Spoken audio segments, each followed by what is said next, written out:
dans ma famille, là, c'est mes frères. J'ai des sœurs aussi, il y en a une qui joue de la guitare. Puis peut-être un cousin, quand on se rencontrait dans le temps de Noël, lui il restait dans le sud, à Oshawa, puis quand Pierre arrivait, là, on avait hâte parce qu'on savait qu'on jouait de la musique, toute la gang, puis que lui aussi pouvait se joindre à nous autres. Mais dans les oncles, pas beaucoup. Mais ça chantait, par exemple. Quand on sortait nos guitares, là, les chansons folklore à répondre, là, ma grand-mère en avait une, mon père en avait une, mon oncle Gaston en avait une.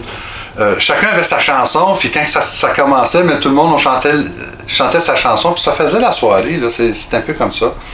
Puis Yvan sortait son violon, puis Gilles sa flûte, puis Claude son saxophone, puis ça faisait des soirées bien agrémentées là, musicalement. Okay. Les Vieux m'ont chanté, c'était commencé par Marc. C'est Marc qui m'a approché avec ça. Puis dans sa façon de voir les choses, lui, c'était de trouver, demander aux élèves de trouver quelqu'un, un grand-père, un oncle, avec qui ils pourraient chanter des chansons à répondre. Et le but, c'était d'aller au centre de personnes âgées, là, ici à Cochrane, c'est la Villa Minto, où sont les personnes âgées. Et puis juste leur donner un petit après-midi de chansons à répondre, mais avec un aîné, avec quelqu'un plus vieux qu'eux autres. À un moment donné, il dit, bon, c'est pas tout le monde qui chante, donc n'importe qui est plus vieux qu'eux autres, là, pour aller peut-être juste apporter aux personnes âgées un petit peu de joie, un petit peu de bonheur.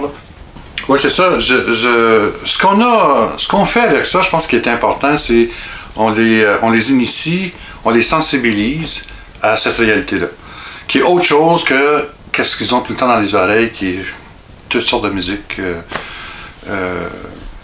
bon, qu'on connaît, là, les musiques soit rap ou bien non. Bon. Mais là, nous on veut les ramener à leurs racines.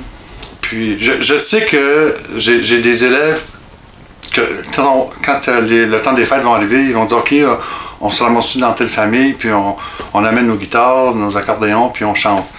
Déjà ça, là, pour chez nous, je trouve ça super. Comme je trouve ça super intéressant parce que là, on a hâte de se rencontrer. Ces jeunes-là sont partis à l'université, puis quand ils reviennent, ben, on se le dit en septembre, quand ils partent, là, hey, oublie pas, continue à jouer, puis à Noël, on se rencontre, puis on se fait un party de famille. Les épines d'épinettes, c'est un peu chanson-réponse, ça, hein? Lui, dans le refrain, on peut répéter. Même lui, c'est comme la main sur le temps, on peut répéter juste les deux phrases là, du début. Puis dans les épines, on peut répéter le refrain parce qu'il est assez. C'est pas très compliqué comme refrain. J'ai perdu les épines de mon épinette, de mon sapin et puis de mon pain. J'ai perdu les épines de mon épinette, de mon sapin et puis de mon pain. J'ai perdu les épines de mon épinette, de mon sapin et puis de mon pain. J'ai perdu les épines de mon épinette, de mon sapin et puis de mon pain. J'ai trouvé dans mon lac des algues bleues, sont à étouffer les poissons des crevettes. J'ai trouvé dans mon lac des algues bleues. Je vais pas m'y baigner de peur de perdre mes cheveux. Bien souvent, j'ai même une petite tournure humoristique aussi. Dans le deuxième, il y a des produits chimiques dans ma soupe aux tomates. Je sais pas trop qu'est-ce qu'il y a dans mon plat de patates. Il y a des produits chimiques dans ma soupe aux tomates. J'en ai trop mis dans mon jardin. Mes pois ont de l'air à des raisins. C'est ça. Des fois, j'ai même une petite couleur d'humour. Ouais, parce qu'il faut rire.